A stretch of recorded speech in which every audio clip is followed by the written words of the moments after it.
Hello friends, उम्मीद करता हूँ आप अपने घर में सब लोग ठीक होंगे और अपनी स्टडी को बनाए रखे होंगे। देखिए, इससे पहले मेरी 2 वीडियो आ चुकी हैं वर्णमाला को लेके। वर्णमाला पार्ट 1 जिसमें स्वरों के बारे में बताया गया था।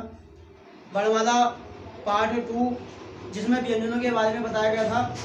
लेकिन आज वर्णमाला का पार्ट 3, इसमें जो है आज हम बात करने वाले हैं कि कौन से स्वर कंठे हैं, कौन से स्वर तालव्य हैं, कौन से मूर्धन्य हैं, स्वर कौन से स्वर अघोष हैं, या कौन से व्यंजन महाप्राण हैं, कौन से व्यंजन अल्पप्राण हैं। आज हम इन पे इस सब्जेक्ट पे बात करने वाले हैं।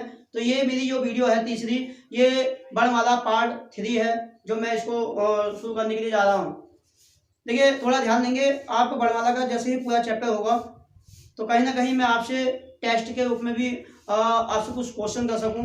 बहुत सारे स्टूडेंट हैं मेरे अपने जिनके बहुत सारे नंबर मेरे पास हैं, मैं उनसे पूछ सकता हूं क्वेश्चन, या अपना यहाँ पे एक टेस्ट सीरीज भी रख सकता हूं, ताकि मुझे अच्छा जब लगेगा जब मेरे आप पूरे वर्णमाला टॉपिक को पढ़ के या प्रत्येक चैप्टर को पढ़ के मेरे सवालों का जवाब देंगे, टेस्ट का जवाब देंगे, बड़ा अच्छा लगेगा। इसलिए आप सब लोग वीडियो पे लगातार कंटिन्यूस बने रहिए, क्योंकि मैंने आपको पहले ही बोला था मैं वर्णमाला से स्टार्ट करूंगा और हिंदी को लास्ट तक लेके जाऊंगा और बीच बीच में आपसे टेस्ट भी लूंगा।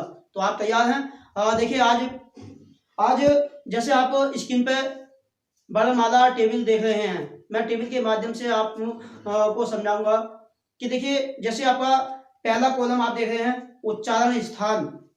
देखिए, यहाँ पे उच्चारण स्थान के इस कॉलम से पता चलेगा कि कौन से स्वर, कौन से व्यंजन मुख के किस स्थान से बोले जाते हैं।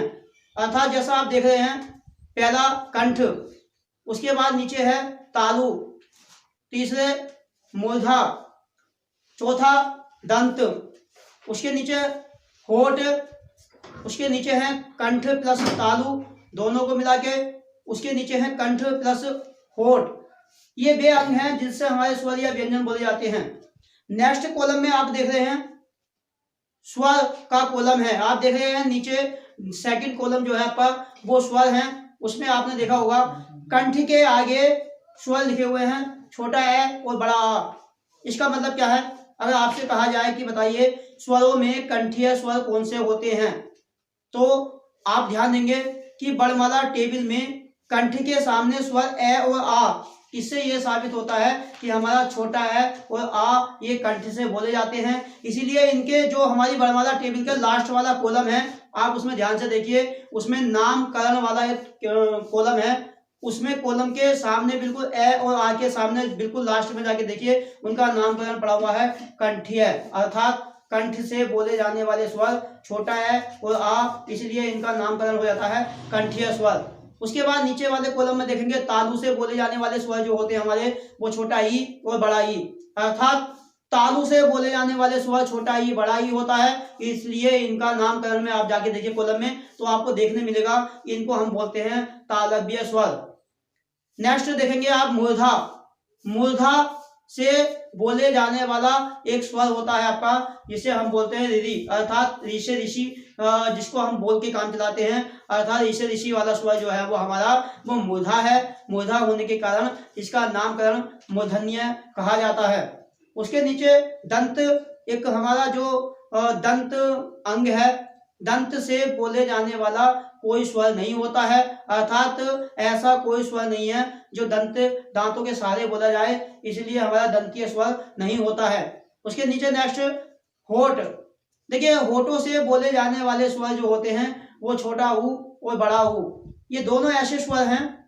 आप जब ध्यान देंगे, जैसे मैं उच्चारण कर रहा हूं, आप मेरे मुंह को देखिए, मेरे होठों को देखिए, ऊ ऊ, इसका मतलब है कि होठों के माध्यम से होठों से ही एहसास हो जाता है कि मैं छोटा ऊ और बड़ा ऊ बोल रहा हूं, अर्थात छोटा ऊ बड़ा ऊ बोलने में होठों का सबसे महत्वपूर्ण मतलब माना जाता है। इसलिए होठों के महत्व के कारण इनको हम ओष्ठीय स्वर कहते हैं, अर्थात ओष्ठीय स्वर आपके छोटा ऊ और बड़ा ऊ। उसके बाद नीचे आप देख रहे हैं कंठ प्लस तालु।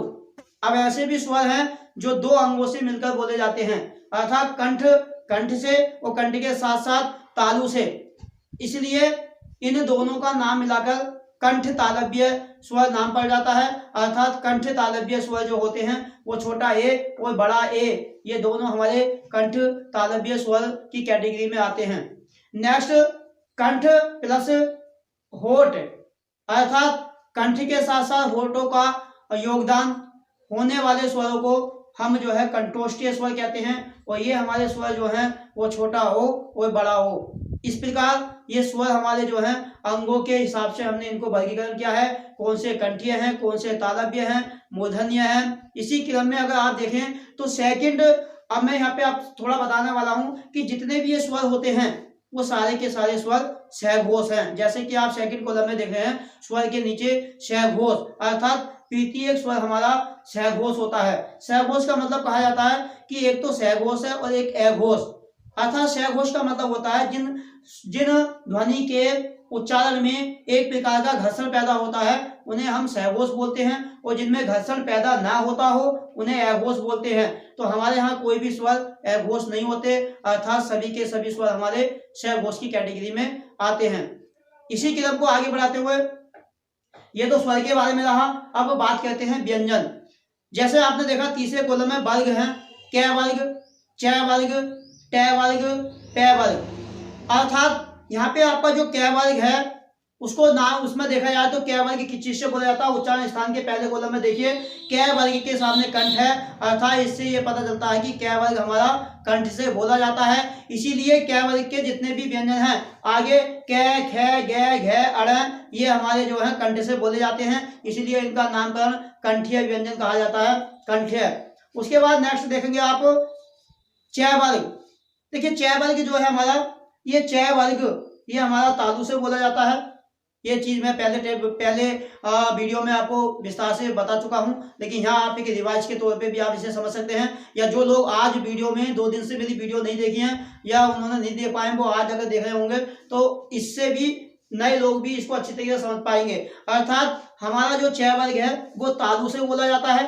जब तालु से बोला जाता है तो च वर्ग के जितने भी व्यंजन हैं च, छ, ज, झ, व, अर्थात ये सारे के सारे व्यंजन च वर्ग के ये तालु से बोले जाने के कारण इनको हम तालव्य व्यंजन कहते हैं। उसके बाद मूर्धा।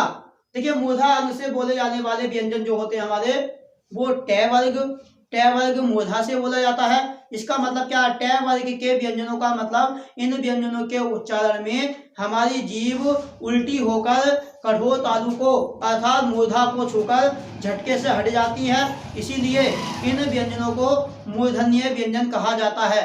ट वर्ग के सभी व्यंजन जैसे ट, ठ, ड, ढ, अड़ ये मूर्धा से बोले जाते हैं, इसीलिए इनको मूर्धन्य व्यंजन कहा जाता है। उसके बाद में आते हैं आपके दंत से बोले जाने वाले व्यंजन अर्थात त वर्ग। देखिए त वर्ग हमारा दंत धातु से बोला जाता है। कहा जाता है कि इन व्यंजनों के उच्चारण में हमारी जीभ का अग्रभाग दांतों को स्पर्श करता है, इसीलिए दांतों को स्पर्श करने के कारण इनको दंतीय व्यंजन कहा जाता है। अर्थात त वर्ग दंतीय व्यंजन के अंतर्गत आता है। त वर्ग में त, थ, द, ध और न ये त वर्ग के व्यंजन हमारे दंतीय व्यंजन कहलाते हैं। इसी क्रम में नीचे आप देख रहे हैं होठ। देखिए ओष्ठ या होठ कह लो, होठों से बोले जाने वाले व्यंजन हमारे प वर्ग के व्यंजन होते हैं। अर्थात प वर्ग के व्यंजनों को बोलते समय आप देखेंगे कि दोनों होठ आपस में स्पर्श करते हैं, इसलिए इन व्यंजनों को हम ओष्ठीय व्यंजन कह सकते हैं, या इनको दूसरे नाम से हम द्विओष्ठीय व्यंजन के नाम से भी जानते हैं। कहीं कहीं किताबों में पूछा गया है द्विओष्ठीय व्यंजन कौन से होते हैं, तो समझ जाना द्विओष्ठीय व्यंजनों का मतलब ही ओष्ठीय व्यंजन है। अर्थात प वर्ग के व्यंजन जितने भी हैं वो हमारे सभी के सभी ओष्ठीय व्यंजन कहलाते हैं। अर्थात प, फ, ब, भ, म। उसके बाद नीचे आप देख रहे हैं कंठ प्लस तालु। अर्थात हमारे कुछ ऐसे व्यंजन की बात करें, स्वर के बारे में तो मैं बता चुका हूँ, कंठ तालव्य अर्थात छोटा है और बड़ा ए, ये हमारे कंठ तालव्य हैं। लेकिन व्यंजन हमारे पास व्यंजन ऐसे नहीं होते हैं जो कंठ और तालु से बोले जाते हैं। इसलिए नीचे वाले जो कॉलम बने हुए हैं कंठ प्लस तालु, कंठ प्लस ओठ, वो केवल स्वरों के लिए है, अर्थात यहाँ पे हमारी ये जो है, अब इनकी बात मैं बता चुका हूँ, इनके बारे में हम ये समझ चुके हैं कि कौन सा कंठी है कौन सा तालव्य है। लेकिन अब घोष अघोष, देखिए घोष कह लो या सघोष कह लो एक ही बात है, या इसके विपरीत इसका विलोम अघोष है। अब हमें कौन से व्यंजन, स्पर्श व्यंजन में कौन से घोष हैं या सघोष हैं, इस पर थोड़ा नजर डालेंगे। जैसा आप देख रहे हैं टेबल में जैसा आप देख रहे हैं पहला कॉलम, पहले कॉलम के व्यंजन अर्थात किसी भी वर्ग का पहला व्यंजन वो आपके जो होते हैं अघोष होते हैं। जैसे आप टेबल में देख रहे हैं कै, च, टे, ते, पे, ये पहले कॉलम है, अर्थात पहला कॉलम जो होता है हमारा वो अघोष की कैटेगरी में आता है। उसके बाद नेक्स्ट कॉलम आप देख रहे हैं वर्णमाला टेबल में, नेक्स्ट कॉलम है अर्थात प्रत्येक वर्ग का दूसरे व्यंजन जो होते हैं वो आपके जो होते हैं वो भी अघोष की कैटेगरी में आते हैं। उसके बाद में आप तीसरे कॉलम को देख रहे हैं, अर्थात किसी भी वर्ग के तीसरे व्यंजन जो होते हैं वो आपके सघोष की कैटेगरी में आते हैं। इसी प्रकार जो चौथे कॉलम है, आपका चौथा कॉलम है, चौथे कॉलम के व्यंजन जो हैं वो आपके सघोष की कैटेगरी में आते हैं। और इसी प्रकार जो पांचवा कॉलम है हमारा वो भी आपका सघोष में आता है। अर्थात ध्यान देंगे इस यहाँ पे पहला कॉलम और दूसरा कॉलम अघोष की कैटेगरी में है, और उसके बाद में तीसरा, चौथा, पांचवा कॉलम के जितने भी व्यंजन हैं वो आपके सघोष अर्थात घोष की कैटेगरी में आते हैं। अगर आपसे यहाँ से पूछा जाए कि बताइए टे कैसा है, घोष है या अघोष है, इसके लिए आपको ध्यान देना पड़ेगा टे आपका कौन से वर्ग का कौन सा व्यंजन है, अर्थात टे वर्ग का पहला व्यंजन है, और पहला व्यंजन है अर्थात पहले कॉलम में आएगा तो ये आपका अघोष होगा। तो इसी तरीके से आपको याद रखना है।